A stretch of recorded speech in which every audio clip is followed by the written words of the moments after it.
This is Tim Wilson with Ask Mando TV, and I'm here today with Jennifer Floro. And Jennifer is with PR Newswire, and we share a session at the 2009 ARDA conference on social media. Jennifer's one of the experts that they've brought in from out of town, and she's going to give us a little taste of the cheese here, like you see in the store. Jennifer, social media. What's your best advice that you give your clients? I think the most important thing to remember is the content that you're putting out there needs to be accessible to your audiences, so make sure that the keywords that you're using are ones that your audiences are also using to find your information. I think sometimes that gets lost in the shuffle, and you might use technical industry terms as opposed to terms that consumers are using to find the information. So you want people talk and not marketing talk? Absolutely, and as I know the industry wants to get away from using the phrase timeshare, but if you go online and do a search of what key phrases people are using to find the information, they're not using vacation ownership, they're using timeshare. And so if you're putting content out there, you either need to change the angle that people use to find your information, or you need to still use those phrases if you want people to be able to locate your information online. That's an excellent point. Give us some information as to, if I'm putting a press release together, what should I be looking to do?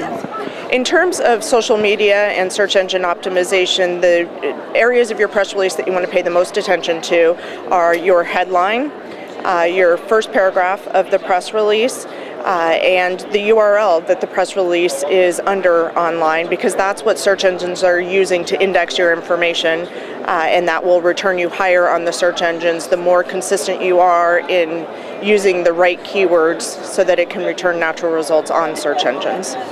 Well, now, you're with PR Newswire, and you guys do this for a living. What do you bring to the table? In terms of our services, products and services, we help our clients target their audiences, so identify what audiences they want to reach, then we distribute to those actual audiences for them, and we're able to monitor and measure those results. So you're able to see your ROI every time you send out a release, a photo, a video. We're able to tell you how many people saw it, how many people used it, did somebody blog about it, did they print it? So we're able to give you all that information each time you send out a release. Now, Jennifer, a lot of our resorts that are in the system may not be large resorts.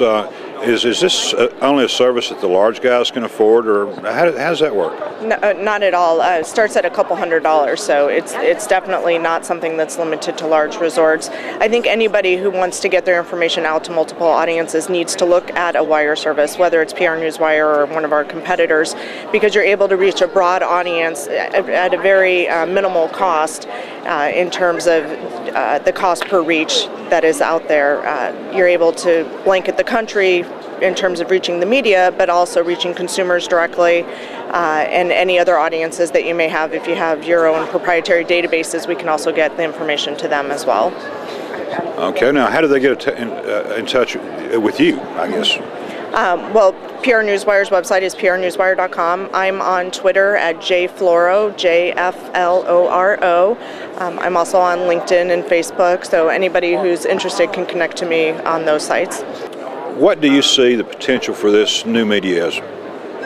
I think the potential is, again, in the content that you're providing people who are following you. I tweet, and I'm not one of the people who tweets about walking my dog, but if I notice that there is an event going on or an industry organization that I feel people that I connect with are interested in, then I'm going to tweet about that so that somebody else can use that information to further their career or to benefit their company.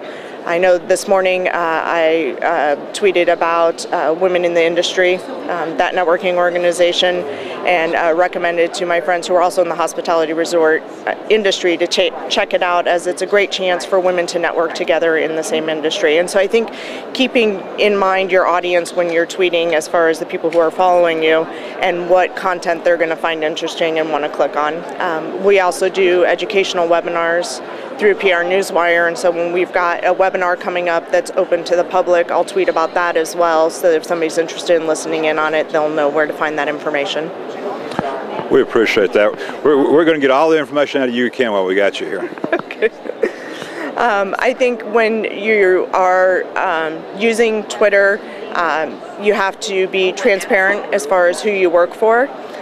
You don't want to act as if you're just a regular everyday guy on the street. If you work for a company and you're tweeting about them, I think you need to be transparent about that, because if people find out that you're not, you'll get blocked, and people will stop following you because they'll think your information is biased, but that you're trying to present it as not being biased.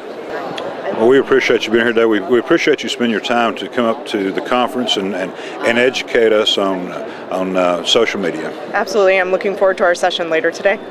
Great. Thank you. Thank you.